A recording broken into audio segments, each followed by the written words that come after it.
দর্শক, অল্পের জন্য রক্ষা। বাংলাদেশকে নিয়ে ব্রিটিশ পার্লামেন্টে রীতিমতো একটি কু হতে যাচ্ছিল। সেখানে এমন একটি রিপোর্ট উপস্থাপন করা হচ্ছিল যেটা সম্পূর্ণরূপে ডক্টর ইউনূস সরকারের বিরুদ্ধে এবং শেখ হাসিনার পক্ষে। ভারত থেকে পাওয়া বিভিন্ন তথ্য নিয়ে সাজানো হয়েছিল সেই রিপোর্টটি। পরে টের পেয়ে ব্রিটিশ এমপিরাই প্রতিবাদ করে। ব্রিটিশ স্বয়ং মানে ক্ষমতাসীন লেবার পার্টির এমপিরা তারা প্রতিবাদ করে। তারপরে সেই রিপোর্টটি প্রত্যাহার করা হয়। তো সে কারণেই বলছিলাম দর্শক, যে রীতিমতো বাংলাদেশকে নিয়ে ব্রিটিশ পার্লামেন্টে একটি সম্ভাব্য কু প্রতিহত করা হয়েছে এবং সেটি প্রতিহত করেছেন ব্রিটিশ এমপিরা। নাটকীয় এই ঘটনা ঘটেছে দর্শক। বাংলাদেশ নিয়ে নভেম্বরে একটি রিপোর্ট প্রত্যাহার করেছেন ব্রিটিশ এমপিরা। কমনওয়েলথের all party parliamentary group APPG গত নভেম্বরে বাংলাদেশ নিয়ে একটি রিপোর্ট প্রকাশ করে। ওই রিপোর্টে ঢাকায় বর্তমান সরকারের সমালোচনা করা হয়, অভিযোগ করা হয় ওই রিপোর্ট সঠিক নয়। এই রিপোর্ট ক্ষমতাচ্যুত শেখ হাসিনা সরকারের প্রতি পক্ষপাতী ছিল। এমন সমালোচনার পর ওই রিপোর্ট প্রত্যাহার করেছেন ব্রিটিশ এমপিরা। এই খবর দিয়েছে অনলাইন গার্ডিয়ান। এতে বলা হয়, লেবার দলের একজন এমপি হাউস অফ কমন্সে এই রিপোর্টের বিষয়ে আপত্তি তোলেন। এ বিষয়ে কর্মকর্তারা বলেছেন তারপর আর ওই রিপোর্ট ডিস্ট্রিবিউট করা হয়নি এবং তা পর্যালোচনার পর্যায়ে আছে।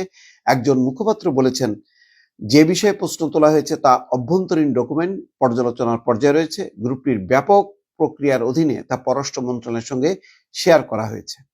এই অবস্থায় ব্যাপকভাবে এই রিপোর্ট প্রচার করার ইচ্ছে নেই। APPG এটার আর কোনো ফলো আপ করবে না।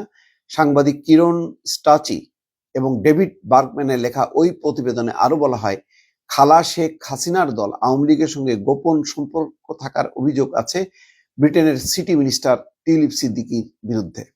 এই অভিযোগে তিনি পদত্যাগ করেছেন। এর ফলে জোর অভিযোগ উঠেছে যে ব্রিটিশ রাজনীতিতে হস্তক্ষেপ করছে আওয়ামী লীগ। গার্ডিয়ান লিখেছে, APPG'র the ongoing situation in Bangladesh শীর্ষক রিপোর্ট প্রেসের কাছে প্রকাশ করা হয় নভেম্বরে। কর্তৃত্ববাদী শাসনের বিরুদ্ধে ছাত্রদের নেতৃত্বে বিদ্রোহের মুখে ক্ষমতা হারান শেখ হাসিনা। এর 3 মাস পর APPG ওই রিপোর্ট প্রকাশ করে। বাংলাদেশের সেই গণঅভ্যুত্থানকে মোকাবেলা করা হয়েছিল নিষ্ঠুরতার সঙ্গে। নিরাপত্তা রক্ষাকারীরা দমন পীড়নে ব্যর্থ হয়। এর ফলে প্রায় 1000 মানুষ মারা যান। APPG রিপোর্টে ধারাবাহিকভাবে শেখ হাসিনার উত্তরসূরি শান্তিতে নোবেল পুরস্কার বিজয়ী ডক্টর মোহাম্মদ ইউনূসের ধারাবাহিক সমালোচনা করা হয়। ওই রিপোর্টে ইউনূস প্রশাসনের বিরুদ্ধে অভিযোগ ওঠে যে আইনকে রাজনৈতিক হাতিয়ার হিসেবে ব্যবহার করছে ইউনূস প্রশাসন। একই সঙ্গে কন্ট্রোলপন্থী ইসলামপন্থীদের ক্ষমতায়ন করছে। ওই রিপোর্টে আওয়ামী লীগের সাবেক মন্ত্রী, নেতা, এমপি, সাবেক বিচারপতি, পণ্ডিতজন, আইনজীবী এবং সাংবাদিকদের বিরুদ্ধে হত্যার অভিযোগ আনার প্রমাণ পাওয়ার কথা বলা হয়। এক্ষেত্রে তারা নয়াদিল্লি ভিত্তিক রাইটস অ্যান্ড রিস্ক অ্যানালাইসিস গ্রুপের কাছ থেকে তথ্য পাওয়ার কথা বলে, দিল্লির কাছ থেকে এই তথ্য পাওয়ার কথা বলে। কিন্তু এতে হত্যার শিকার মানুষের সংখ্যা খুব কম করে দেখানোর জন্য বিশেষজ্ঞরা ওই রিপোর্টের সমালোচনা করেন। কারণ ওই রিপোর্টে দাবি করা হয় শেখ হাসিনা দেশ থেকে পালিয়ে যাওয়ার পর বেশিরভাগ হত্যাকাণ্ড ঘটেছে। কিন্তু আগস্টে জাতিসংঘের মানবাধিকার বিষয়ক কমিশনার যে রিপোর্ট প্রকাশ করেছে ওই রিপোর্ট তার বিপরীত। জাতিসংঘের মানবাধিকার বিষয়ক কমিশনার তার রিপোর্টে বলেন, বেশিরভাগ মৃত্যু এবং আহতের ঘটনা ঘটেছে নিরাপত্তা রক্ষাকারী বাহিনী এবং আওয়ামী লীগের সঙ্গে সংশ্লিষ্ট ছাত্র সংগঠনের কারণে, মানে ছাত্রলীগের কারণে। APPG রিপোর্টে বলা হয়, ঢাকায় নতুন সরকার অপরাধের জন্য 1,94,000 মানুষের বিরুদ্ধে অভিযোগ গঠন করেছে। কিন্তু বিশেষজ্ঞরা বলেন, সম্ভাব্য অবরোধে জড়িত বলে পুলিশ তার রিপোর্টে যে সংখ্যা উল্লেখ করেছে সেই সংখ্যা সেটার মতোই। ব্রিটিশ দলের এমপি রূপা হক সম্প্রতি বাংলাদেশে সময় কাটিয়েছেন। তিনি এই সপ্তাহে হাউস অব কমন্সে এই রিপোর্টের সমালোচনা করেন।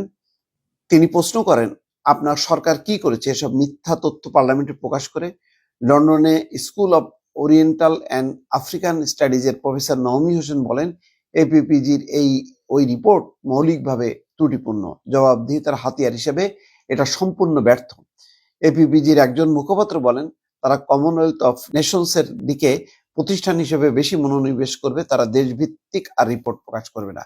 তার মানে একটা সম্পূর্ণ ইউনূস সরকারের বিরুদ্ধে একটি রিপোর্ট তারা প্রকাশ করতে যাচ্ছিল, যেটা ব্রিটিশ এমপিরা টের পেয়ে প্রতিবাদ করেন এবং ফলে রিপোর্টটি স্থগিত হয়ে যায়। দর্শক, ভালো থাকবেন। আল্লাহ হাফেজ।